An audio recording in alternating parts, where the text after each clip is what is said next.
ત્યારે વિચાર્યું કે ભગવાને શેરડીમાં મીઠાશ આપી પણ ફળ ના આપ્યું, સોનામાં ચમક આપી પણ સુગંધ ના આપી, ચંદનમાં સુગંધ આપી પણ ફૂલ ના આપ્યું. વિધાતાએ આ બધું જાણી જોઈને જ કર્યું છે. અને એટલું જ નહીં, વિદ્વાનોને ધન ના આપ્યું અને પ્રતાપી રાજાઓને લાંબુ આયુષ્ય ના આપ્યું. આ એટલા માટે કારણ કે ઉણપ જ, અધૂરપ જ માણસને જમીન સાથે જોડીને રાખે છે.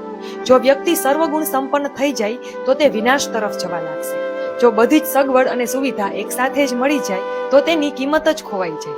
જો માણસ પાસે રૂપ, રૂપિયો, બુદ્ધિ અને અમરત્વ બધું જ આવી જાય તો અહંકાર આવતા પણ વાર ન લાગે. એટલા માટે જ વિધાતાએ કંઈક ને કંઈક ઉણપ બધામાં છોડી છે, જેથી માણસ એકબીજા સાથે જોડાયેલો રહે અને ક્યાંક ને ક્યાંક એકબીજા પર નિર્ભર રહે. અને આમ પણ નાની નાની ખામીઓ જ માણસને યાદ અપાવે છે કે તે હજુ માણસ જ છે, ઈશ્વર નથી. રાધે રાધે.